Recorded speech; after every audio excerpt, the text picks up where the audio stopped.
Hi students, welcome you all to another class of capital gain. And from this class, we are going to learn various exemptions of long-term capital gain. And in this video, we just discuss the exemption under section 54.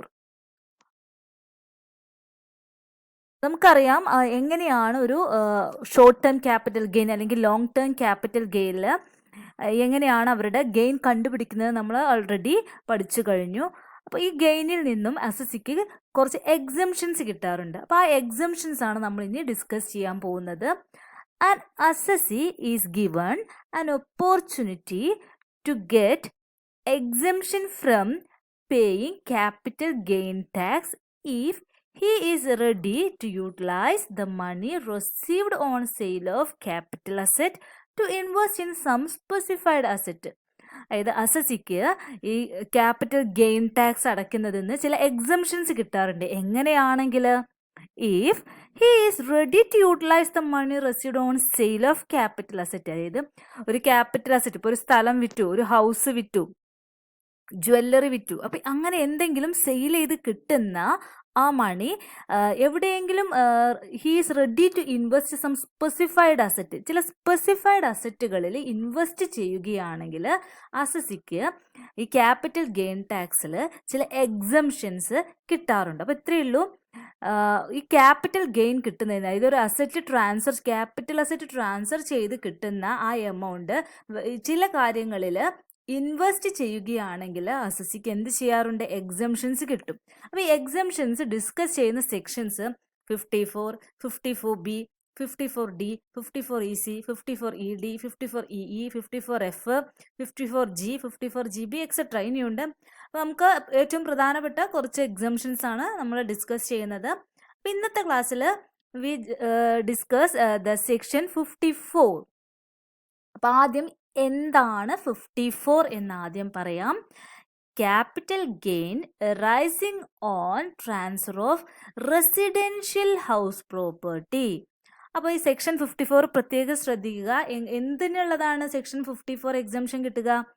ഒരു വ്യക്തി അദ്ദേഹത്തിൻ്റെ residential house, താമസിച്ചുകൊണ്ടിരിക്കുന്ന house property മറ്റൊരു വ്യക്തിക്ക് transfer ചെയ്യുക അല്ലെങ്കിൽ sale ചെയ്യുമ്പോൾ ഉണ്ടാകുന്ന capital ഗെയിനിന് കിട്ടുന്ന എക്സംഷനാണ് Section 54. So Section 54 that deals with the capital gain arising on transfer of residential house property. Okay, ഇനി നമുക്ക് ഇതിന്റെ കുറച്ച് പോയിന്റ്സ് ശ്രദ്ധിക്കാം. Who are the eligible assessees to get this exemption? അപ്പോൾ ഈ എക്സംഷൻ കിട്ടുന്ന എലിജിബിൾ ആയിട്ടുള്ള അസസീസ് ആരൊക്കെയാണ്? Individual or HEF. അപ്പോൾ ഇൻഡിവിജ്വൽസിനും HEFിനും മാത്രമാണ് ഈ എക്സംഷൻ കിട്ടുന്നത്. മറ്റൊരു കാര്യം, അസറ്റ് മസ്റ്റ് ട്രാൻസ്ഫേർഡ്. ഇതിൽ എന്ത് ട്രാൻസ്ഫർ ചെയ്താലാണ് ഈ സെക്ഷൻ 54 പ്രകാരം എക്സംഷൻ കിട്ടുന്നത്? Residential house property. അത് എന്ത് തന്നെയായിരിക്കണം? ലോങ് ടേം ക്യാപിറ്റൽ അസറ്റ് ആയിരിക്കണം. That means held more than 36 month. അതായത് 3 ഇയേഴ്സ് അല്ലെങ്കിൽ 36 മന്ത് എങ്കിലും ഹെൽഡ് ചെയ്ത് ട്രാൻസ്ഫർ ചെയ്യുന്ന ഹൗസ് പ്രോപ്പർട്ടിയാണ് ലോങ് ടേം ക്യാപിറ്റൽ അസറ്റ് എന്ന് പറയുന്നത്. അപ്പം അങ്ങനെയുള്ള ഒരു റെസിഡൻഷ്യൽ ഹൗസ് പ്രോപ്പർട്ടി ഒരു വ്യക്തി മറ്റൊരു വ്യക്തിക്ക് ട്രാൻസ്ഫർ ചെയ്യുകയോ അല്ലെങ്കിൽ സെയിൽ ചെയ്യുമ്പോഴാണ് ഏത് ചെയ്യുന്നത്? സെക്ഷൻ 54 പ്രകാരം ഡിഡക്ഷൻ കിട്ടുന്നത്. ഇനി ഈ വിറ്റ് കിട്ടുന്ന, സെയിൽ ചെയ്ത് കിട്ടുന്ന ക്യാഷ് ഉണ്ടല്ലോ, അത് കൊണ്ട് അസറ്റ് മസ്റ്റ് അക്വയർ. എന്ത് വാങ്ങിക്കണം? നിർബന്ധമായിട്ട് എന്ത് വാങ്ങിക്കണം? 1 റെസിഡൻഷ്യൽ ഹൗസ് ഇൻ ഇന്ത്യ, മറ്റൊരു ഹൗസ് വാങ്ങിക്കണം. അല്ലാതെ സെയിൽ ചെയ്താലല്ല നമുക്ക് ഈ എക്സംഷൻ കിട്ടുന്നത്. ആ സെയിൽ ചെയ്ത് കിട്ടുന്ന എമൗണ്ട് കൊണ്ട് he must acquired another residential house in India that may be purchased or constructed. ആ ഹൗസ് എന്ത് ചെയ്യാം? പുതിയൊരു ഹൗസ് വാങ്ങിക്കുന്നതാവാം, അല്ലെങ്കിൽ മറ്റൊരു ഹൗസ് പുതിയൊരു ഹൗസ് കൺസ്ട്രക്ഷനും ചെയ്യാം. പ്രത്യേകം ശ്രദ്ധിക്കുക, ഈ കൺസ്ട്രക്റ്റഡ് എന്ന് പറയുമ്പോൾ അത് കൺസ്ട്രക്ട് ചെയ്യുന്ന കംപ്ലീറ്റ് ചെയ്യുന്ന പീരീഡാണ് നമ്മൾ നോക്കേണ്ടത്. അപ്പോൾ പർച്ചേസ് ആവാം, കൺസ്ട്രക്ഷൻ ആവാം. അടുത്തത് മറ്റൊരു കാര്യം, ഇനി പുതിയ അസറ്റ് വാങ്ങിക്കുന്നതിൻ്റെ time limit for acquiring new asset. ഇത് എക്സംഷൻ കിട്ടണമെങ്കിൽ ഈ ടൈമിനുള്ളിലായിരിക്കണം ഈ പുതിയ വീട് വാങ്ങിക്കുന്നതോ കൺസ്ട്രക്ട് ചെയ്യുന്നതോ. ഈ പർച്ചേസ് ആണെങ്കിൽ within 1 year before the transfer or within 2 years after transfer. ഒരു പുതിയ വീട് മറ്റൊരു വ്യക്തിയിൽ നിന്നും പർച്ചേസ് ചെയ്യുകയാണെങ്കിൽ നമ്മുടെ അതായത് അസസിയുടെ റെസിഡൻഷ്യൽ ഹൗസ് പ്രോപ്പർട്ടി സെയിൽ ചെയ്യുന്നതിൻ്റെ 1 വർഷം മുമ്പ് മറ്റൊരു ഹൗസ് വാങ്ങിച്ചിട്ടുണ്ടാവണം. അല്ലെങ്കിൽ അസസിയുടെ ഹൗസ് പ്രോപ്പർട്ടി സെയിൽ ചെയ്ത 2 വർഷത്തിനുള്ളിൽ. അപ്പോൾ സെയിൽ ചെയ്യുന്നതിൻ്റെ ഒന്നുകിൽ 1 വർഷം മുമ്പ് അല്ലെങ്കിൽ സെയിൽ ചെയ്തതിന് ശേഷം 2 വർഷത്തിനുള്ളിലെങ്കിലും ഒരു വീട് പർച്ചേസ് ചെയ്തിട്ടുണ്ടെങ്കിലാണ് സെക്ഷൻ 54 പ്രകാരം എക്സംഷൻ കിട്ടുന്നത്. ഇനി പുതിയ വീട് കൺസ്ട്രക്ട് ചെയ്യുകയാണെങ്കിൽ ഈ അദ്ദേഹം താമസിക്കുന്ന റെസിഡൻഷ്യൽ ഹൗസ് ട്രാൻസ്ഫർ ചെയ്ത് 3 ഇയേഴ്സിനുള്ളിൽ കൺസ്ട്രക്ഷൻ നടന്നിരിക്കുന്നു. ഈ കൺസ്ട്രക്ഷൻ ഉദ്ദേശിക്കുന്നത് കംപ്ലീഷനാണ്. അപ്പോൾ within 3 years after date of transfer എന്ത് ചെയ്തിരിക്കണം? Construction complete ആയിട്ടുണ്ടായിരിക്കണം. അങ്ങനെയാണെങ്കിലാണ് എന്ത് കിട്ടുന്നത്? എക്സംഷൻ കിട്ടുന്നത്. ഇനി ക്വാണ്ടം ഓഫ് എക്സംഷൻ, എത്ര രൂപ വരെ എക്സംഷൻ കിട്ടും?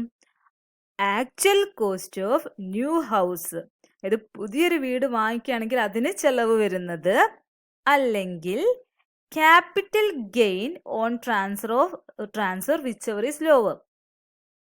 ഇപ്പം എക്സാമ്പിൾ പറയുകയാണെങ്കിൽ ഒരാൾ താമസിച്ചുകൊണ്ടിരുന്ന വീട് 10 കോടി രൂപയ്ക്ക് വിറ്റു. 10 കോടി രൂപയ്ക്ക് വിറ്റിട്ട് അദ്ദേഹം 7 crore പുതിയ ഹൗസ് വാങ്ങിച്ചു. അങ്ങനെയാണെങ്കിൽ actual cost of new house എന്താണ്? 7 crore ആണ്. 7 crore അതിൽ വിറ്റ് കിട്ടിയത് എത്രയാണ്? 10 crore ആണ്. അപ്പം ഇതിൽ ഏതാണോ ചെറുത്? 7 crore, അത്ര രൂപ എക്സംഷൻ കിട്ടും. അപ്പം ഇതിൽ ഏതാണോ ചെറുത്?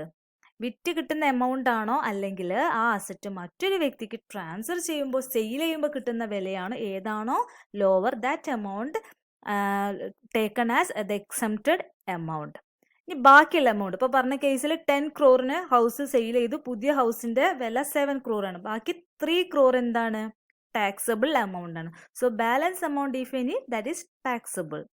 പിന്നെ ഇതിൽ ശ്രദ്ധിക്കേണ്ട മറ്റൊരു കാര്യം, where the amount of capital gain is not utilized by the assessee for acquisition of new house before the due date for furnishing the return of income under section 139, it shall be deposited in an account opened under the capital gain account scheme 1988 with a specified bank.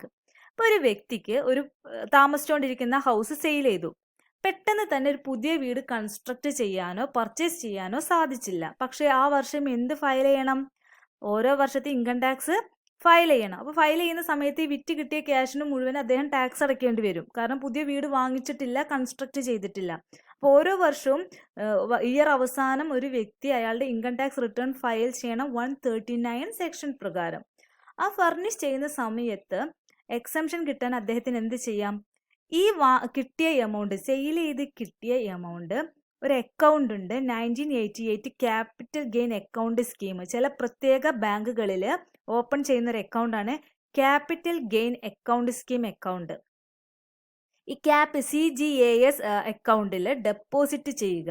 അതിൽ deposit ചെയ്താൽ അത്രയും തുക exemption കിട്ടുന്നതാണ്. കാരണം അത് അദ്ദേഹത്തിന് ആ സമയം പർച്ചേസ് ചെയ്യാൻ പറ്റാത്തത് കൊണ്ടാണ്. പക്ഷെ ഒരു കണ്ടീഷൻ ഉണ്ട്, ഇതിൽ നിക്ഷേപിച്ച് കഴിഞ്ഞാലും വിത്തിൻ 3 ഇയേഴ്സ് അതെന്ത് ചെയ്യണം? അതായത് ഈ ടൈം ലിമിറ്റിൻ്റെ ഉള്ളിൽ തന്നെ അതെന്ത് ചെയ്യണം? ആ എമൗണ്ട് ഉപയോഗിച്ചുകൊണ്ട് പുതിയ വീട് പർച്ചേസ് ചെയ്യുകയോ കൺസ്ട്രക്ട് ചെയ്യുകയോ ചെയ്യണം. അല്ലാത്ത പക്ഷം അതിന് വീണ്ടും ആ വർഷം കാലാവധി കഴിയുമ്പോൾ ടാക്സ് അടയ്ക്കേണ്ടി വരും. അപ്പോൾ ഇതാണ് ഇതിൻ്റെ ഒരു ചെറിയ എക്സ്പ്ലനേഷൻ. ചുരുക്കി ഒന്നും കൂടി പറയാം. അപ്പോൾ ആദ്യത്തെ എക്സംഷനെ കുറിച്ചാണ് പറയുന്നത് ക്യാപിറ്റൽ ഗെയിനിൽ. That is under section 54. 54 discuss ചെയ്യുന്നത് ഒരു വ്യക്തി അദ്ദേഹത്തിൻ്റെ റെസിഡൻഷ്യൽ ഹൗസ് പ്രോപ്പർട്ടീസ് ട്രാൻസ്ഫർ ചെയ്യുമ്പോൾ കിട്ടുന്ന ക്യാപിറ്റൽ ഗെയിൻ, അത് എന്തൊക്കെ ചെയ്താൽ അദ്ദേഹത്തിന് എക്സംഷൻ കിട്ടും. അപ്പോൾ ഇതിൽ ഫസ്റ്റത്തെ കാര്യം, സെക്ഷൻ 54 പ്രകാരം ഇത് എക്സംഷൻ കിട്ടുന്ന എലിജിബിൾ ആയിട്ടുള്ള അസസീസ് ഇൻഡിവിജ്വൽസ് ആവാം, അല്ലെങ്കിൽ ഹിന്ദു അൺഡിവൈഡഡ് ഫാമിലി HUF ആവാം. അതുപോലെ ആർക്ക് മാത്രമേ ഈ എക്സംഷൻ കിട്ടുള്ളൂ? ഒരു റെസിഡൻഷ്യൽ ഹൗസ് പ്രോപ്പർട്ടി, ഇത് ലോങ് ടേം ആയിട്ടുള്ള ഒരു റെസിഡൻഷ്യൽ ഹൗസ് പ്രോപ്പർട്ടി ട്രാൻസ്ഫർ ചെയ്യുന്നവർക്കാണ് ഈ എക്സംഷൻ കിട്ടുന്നത്. അത് കിട്ടണമെന്നുണ്ടെങ്കിൽ മറ്റൊരു കാര്യം, അത് ട്രാൻസ്ഫർ ചെയ്ത് കിട്ടിയ എമൗണ്ട് കൊണ്ട് എന്ത് ചെയ്യണം? മറ്റൊരു ഹൗസ് പർച്ചേസ് ചെയ്യുകയോ കൺസ്ട്രക്ട് ചെയ്യുകയോ ചെയ്യണം. അത് തന്നെ പർച്ചേസ് ചെയ്യുകയാണെങ്കിൽ അദ്ദേഹം താമസിച്ചിരുന്ന വീട് വിറ്റതിൻ്റെ 1 വർഷം മുമ്പ് അല്ലെങ്കിൽ 2 വർഷത്തിന് ശേഷം, അതായത് 2 വർഷത്തിനുള്ളിൽ, വിൽക്കുന്നതിൻ്റെ 1 വർഷം മുമ്പോ അല്ലെങ്കിൽ 2 വർഷത്തിന് ശേഷമോ എന്ത് ചെയ്തിരിക്കണം? നിർബന്ധമായും പുതിയ ഹൗസ് വാങ്ങിച്ചിരിക്കണം. അല്ലെങ്കിൽ കൺസ്ട്രക്ട് ചെയ്യുകയാണെങ്കിൽ വിറ്റതിൻ്റെ 3 വർഷത്തിനുള്ളിൽ പുതിയ ഹൗസ് കൺസ്ട്രക്ട് ചെയ്തിരിക്കണം. എക്സംഷൻ കിട്ടുന്നത് ക്യാപിറ്റൽ ഗെയിൻ എത്രയാണോ, അതുപോലെ പുതിയ ഹൗസിന്റെ വില എത്രയാണോ, which ever is less. Balance amount taxable ആണ്. ചില സാഹചര്യത്തിൽ ആ വ്യക്തിക്ക് ക്യാപിറ്റൽ ഗെയിന്, അതായത് ട്രാൻസ്ഫർ ചെയ്ത എമൗണ്ട് യൂട്ടിലൈസ് ചെയ്യാൻ പറ്റാതെ വരും. അതായത് പുതിയ ഹൗസ് പർച്ചേസ് ചെയ്യാനോ കൺസ്ട്രക്ട് ചെയ്യാനോ പറ്റാതെ വന്നു കഴിഞ്ഞാൽ he can deposit that amount in capital gain account scheme 1988. അങ്ങനെയാണെങ്കിലും ആ എമൗണ്ടിന് എക്സംഷൻ കിട്ടുന്നതാണ്. അപ്പോൾ ഇത്രയാണ് ഇതിൽ പറയാനുള്ളത്. അപ്പോൾ ഇതിൻ്റെ മുഴുവൻ കാര്യങ്ങളും ശ്രദ്ധിക്കുക. ഇനി നമുക്കൊരു പ്രോബ്ലം നോക്കാം. ഇതുമായി ബന്ധപ്പെട്ടൊരു പ്രോബ്ലം ജസ്റ്റ് നോക്കാം. Mister Kumar owns a residential house which he acquired in July 2011 for 4,30,000. He sold the house in January, that is in 2020 for 35,70,000 rupees, and acquired another house in July 2020 at a cost of 25 lakh and deposited 2 lakh in a capital gain account scheme. Compute taxable gain and cost inflation index in 2011-2012, that is 184. അപ്പോൾ നമുക്ക് നോക്കാം. അപ്പോൾ കുമാറിന് ഒരു house ഉണ്ടായിരുന്നു. അദ്ദേഹം അത് എന്ന് അക്വയർ ചെയ്തതായിരുന്നു? 2011 അക്വയർ ചെയ്ത ഒരു ഹൗസ് ആയിരുന്നു. അതിൻ്റെ വില എന്ന് പറഞ്ഞാൽ 4,30,000 ആയിരുന്നു. ആ ഹൗസ് ആ വ്യക്തി സെയിൽ ചെയ്യുന്നത് എന്നാണ്? 2020ലാണ്. അപ്പോൾ ഇതെന്താണ്? ലോങ് ടേം ആണ്. കാരണം ഏകദേശം 9 വർഷത്തോളം കൈവശം വെച്ചിട്ടുണ്ട്. അപ്പോൾ അത് സെയിൽ ചെയ്യുന്നത് 35,70,000 rupeesനാണ്. അത് ഉപയോഗിച്ചുകൊണ്ട് അദ്ദേഹം പുതിയൊരു ഹൗസ് 2020 വാങ്ങിച്ചു 25 lakhന്. കൂടാതെ ബാക്കി 2 ലക്ഷം രൂപ ക്യാപിറ്റൽ ഗെയിൻ അക്കൗണ്ട് സ്കീമിൽ ഇൻവെസ്റ്റ് ചെയ്യുകയും ചെയ്തു. അപ്പോൾ ആദ്യം നമ്മുടെ സാധാ പോലെ ക്യാപിറ്റൽ ഗെയിൻ കണ്ടുപിടിക്കുക. First sales consideration, full value of consideration. Sale ചെയ്ത് കിട്ടിയത് എത്രയാ? 35,70,000 less indexed cost of acquisition. Acquire ചെയ്ത വില മൈനസ് ചെയ്യുക. അക്വയർ ചെയ്ത് എത്ര രൂപയ്ക്കാ? 4,30,000. അത് ഇൻറ്റു സെയിൽ ചെയ്ത വർഷത്തെ ഇൻഡെക്സ്. സെയിൽ ചെയ്യുന്നത് എന്നാണ്? 2020 ഇൻഡെക്സ് നമ്മൾ കാണാതെ പഠിച്ചു വയ്ക്കുക. That is 289. That is divided by purchase ചെയ്ത വർഷത്തെ ഇൻഡെക്സ്. പർച്ചേസ് ചെയ്ത വർഷം ഏതായിരുന്നു? 2011. അത് ഇൻഡെക്സ് 184. അപ്പോൾ 4,30,000 into cost inflation index at the year of sale divided by cost inflation index at the purchase year. That is 6,75,380. അപ്പം നമുക്ക് ഈ സെയിൽസ് വിറ്റ വിലയിൽ നിന്ന് വാങ്ങിച്ച വില മൈനസ് ചെയ്യുമ്പോൾ നമുക്ക് കിട്ടി. ഇയാൾക്ക് കിട്ടിയ ഗെയിൻ എത്രയാ? 28,94,620. അപ്പോൾ ഇതാണ് ലോങ് ടേം ക്യാപിറ്റൽ ഗെയിൻ. ഇനി ഇത് ഉപയോഗിച്ച് അദ്ദേഹം പുതിയൊരു ഹൗസ് വാങ്ങിച്ചിട്ടുണ്ട്. കൂടാതെ കുറച്ച് എമൗണ്ട് ക്യാപിറ്റൽ ഗെയിൻ അക്കൗണ്ട് സ്കീമിൽ ഇൻവെസ്റ്റും ചെയ്തിട്ടുണ്ട്. അതുകൊണ്ട് അത്രയും ഡിഡക്ഷൻ കിട്ടും. So less exemption under section 54. എന്തൊക്കെ എക്സംഷൻ? പുതിയ ഹൗസിന്റെ പ്രൈസ്, പുതിയ ഹൗസ് 25 lakh, അല്ലെങ്കിൽ ഏതാണ് ഗെയിൻ? ഇതിൽ ഏതാണോ ചെറുത്? ഇതിൽ ചെറുത് 25 lakh ആണ്. അപ്പോൾ പുതിയ ഹൗസ് 25 lakh. പിന്നെ ക്യാപിറ്റൽ ഗെയിൻ അക്കൗണ്ട് സ്കീമിൽ ഇൻവെസ്റ്റ് ചെയ്തത് 2 lakh. സോ ടോട്ടൽ 27 lakh ഇയാൾക്ക് എക്സംഷൻ കിട്ടും. ആകെ വിറ്റ് കിട്ടിയത് എത്രയായിരുന്നു? 28,94,620. അതിൽ exemption 27 lakh. So taxable long time capital എന്ന് പറഞ്ഞാൽ എത്രയാണ്? 1,94,620.